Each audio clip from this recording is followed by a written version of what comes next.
Chả môn bây giờ tới chạy lời đó đấy, môn bây giờ tới thua cả. Chả, cầm ơi dương thế lại cho bằng nó con cỏ. ជំរាបសួរនាងខ្ញុំឈ្មោះសំណាងហេលីជានិស្សិតនៅវិទ្យាស្ថាន CGTI ដែលសិក្សាទៅលើជំនាញវិស្វកម្មឧស្សាហកម្មផលិតកម្មនិងគុណភាព ខ្ញុំបាទឈ្មោះទីនចន្ទរដ្ឋាមកពីខេត្តកំពង់ចាមខ្ញុំបានសិក្សានៅវិទ្យាស្ថាន CGTI ក្នុងមុខជំនាញ IE នាងខ្ញុំឈ្មោះកែវរ៉ាឌីជានិស្សិតនៅវិទ្យាស្ថាន CGTI ដែលសិក្សាទៅលើជំនាញ Quality Compliance and Production ខ្ញុំឈ្មោះឈួនរ៉ាឌីជានិស្សិតដែលទទួលបានអាហារូបករណ៍ពី CGTI ក្នុងជំនាញ Quality Compliance and Production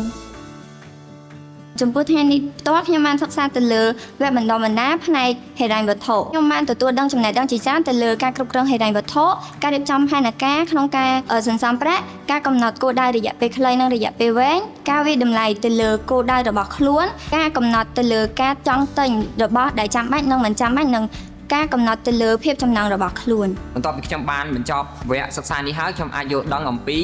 ការរៀបចំនិងសន្សំប្រាក់សម្រាប់នៅថ្ងៃអនាគតការយល់ដឹងអំពីការចំណាយនិងចំណូលរបស់ខ្លួនឯងចេះវិភាគអំពីតម្លៃនិងគុណភាពមុននឹងទិញទំនិញយល់ដឹងអំពីបំណុលល្អនិងអាក្រក់ បន្ទាប់ពីខ្ញុំបានរៀន Financial Education នេះហើយបានធ្វើឲ្យខ្ញុំរៀនតាក់ទងជាមួយនឹងថាពីមុនខ្ញុំចំណាយគឺតែងតែអស់លុយចំណេញគឺអត់ចេះសន្សំចេះអីទេប៉ុន្តែគឺរៀនចំណុចនេះហើយមេរៀននេះហើយគឺខ្ញុំចេះមើលថាអូខេតាការចំណាយរបស់ខ្ញុំហ្នឹងគឺវាអ្វីដែលខ្ញុំទិញចាំបាច់ឬមួយក៏គ្រាន់តែជាអ្វីដែលខ្ញុំចង់បាន Financial Education មានសារៈសំខាន់ណាស់នៅក្នុងអាជីពរបស់យើងឬមួយក៏ការធ្វើអាជីវកម្មដោយសារជំនាញនេះបានបង្រៀនយើងតាក់ទងជាមួយនឹងការរៀបចំទុកដាក់របាយការណ៍ហិរញ្ញវត្ថុរបស់យើងមិនថាការចំណាយរបស់យើងចំណូលរបស់យើងអញ្ចឹងនៅពេលដែលយើងបានរៀនពី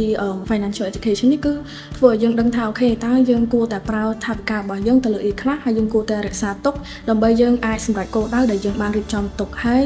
ពេលខ្លះយើងអាចយកប្រាក់សន្សំហ្នឹងទៅធ្វើអាជីវកម្មរបស់យើងនៅពេលអនាគតបានថែមទៀត មេរៀនដែលថាខ្ញុំយល់ថាវាសំខាន់សម្រាប់ខ្ញុំក្នុងការសិក្សាវគ្គនេះគឺការអប់រំផ្នែកហិរញ្ញវត្ថុ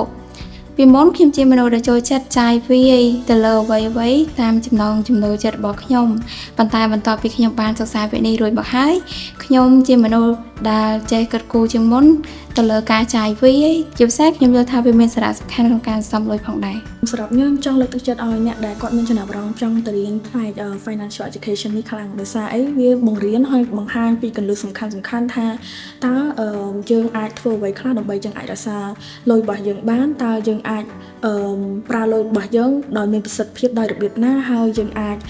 រៀបចំគោលដៅរបស់យើងបានច្បាស់លាស់ថែមទៀតតាក់ទងជាមួយនឹងការប្រើប្រាស់លុយរបស់យើង